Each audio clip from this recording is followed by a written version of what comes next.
In most of the world, school lunch works like this: a cafeteria, a line, a tray, an adult behind the counter. You get what you get and you sit down.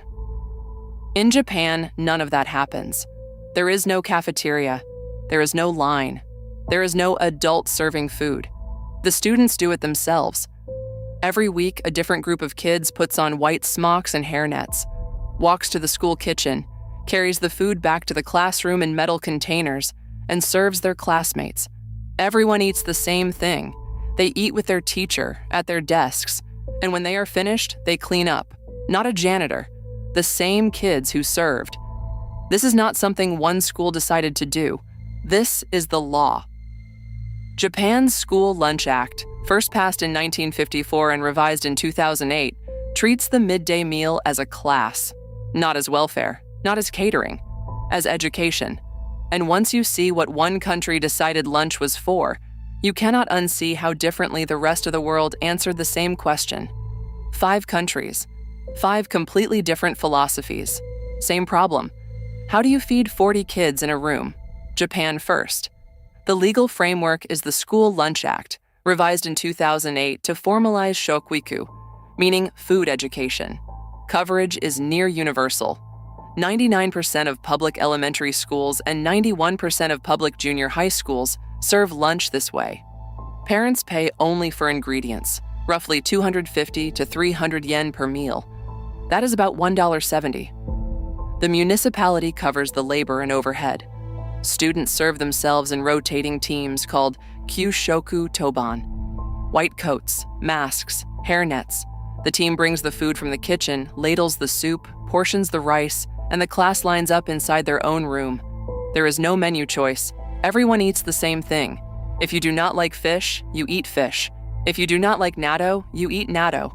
The daily menu is tracked and logged by a certified nutrition teacher, a dedicated professional role that exists in the school system. Leftovers are weighed at the end of each meal.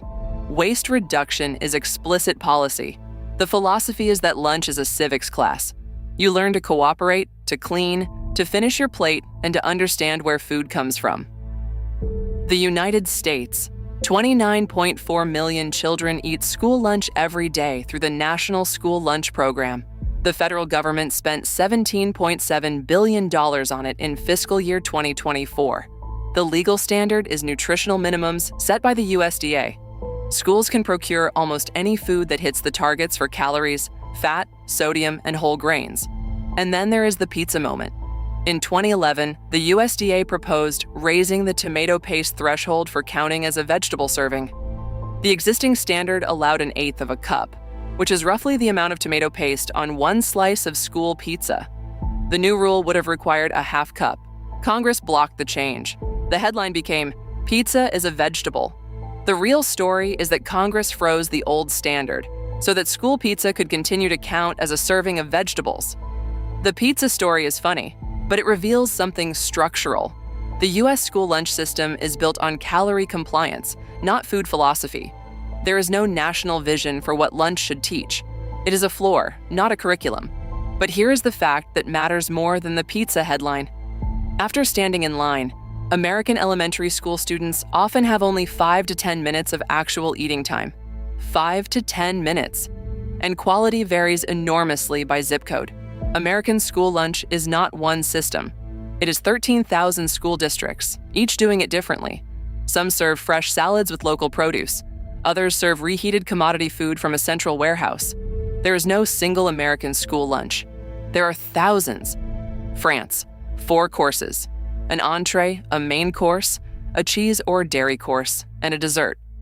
The lunch break in some French schools runs up to 2 hours. Not because the kids eat for 2 hours, but because the country treats lunch as a social and educational event, not a refueling stop. Since 2022, the EGalim law requires school canteens to source at least 50% of their food from sustainable supply chains and at least 20% from certified organic farms. The average cost to families is about €1.69 per meal, with means-tested subsidies for lower-income households. The philosophy is that lunch is how French children learn to be French. They learn what good cheese tastes like.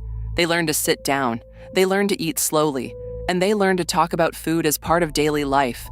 This is the one country where you could argue the lunch program is better than Japan's on the food itself. Japan wins on civic duty.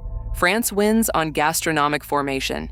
South Korea, 5.26 million students eat universal free school meals. Seoul rolled this out starting in 2021.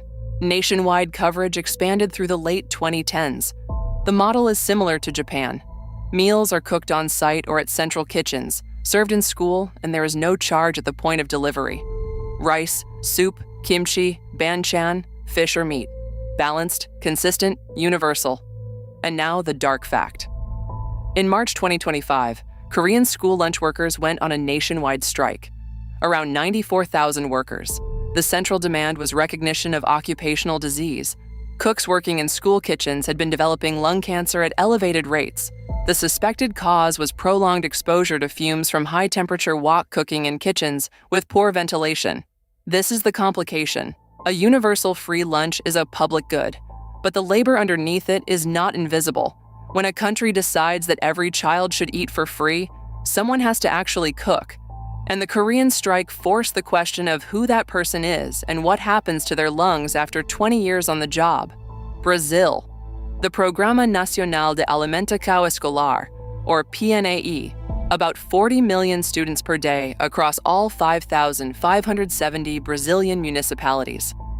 It is one of the largest school feeding programs on Earth, and it has a rule that no other country has. By federal law, at least 30% of the food procured by schools must come from local family farms. That threshold is rising to 45% starting January 2026. The philosophy is that lunch is simultaneously a nutrition program, a rural development program, and a land reform follow-through. You feed the kids, and you prop up the family farms that grow the food. The same program does both. PNAE scaled under the Foam Zero anti-hunger plan in the early 2000s and has survived multiple political transitions because it is treated as institutional infrastructure, not as a partisan project. Feed 40 million kids and employ thousands of small farms. One budget line, 2 problems solved, and the meals themselves reflect local agriculture. In the Amazon region, school lunch might include acai and cassava. In the South, it might be rice, beans, and beef. The program is national, but the plates are regional. So here is the twist. There is no winner. Each country made a different bet on what lunch was for, and each bet tells you something about what the country thinks schools are for. Japan's tray says, "We are going to eat together and clean up together." America's tray says, "We are going to hit the calorie target and move you through the line." France's tray says, "You will know what a good cheese tastes like before you turn 10.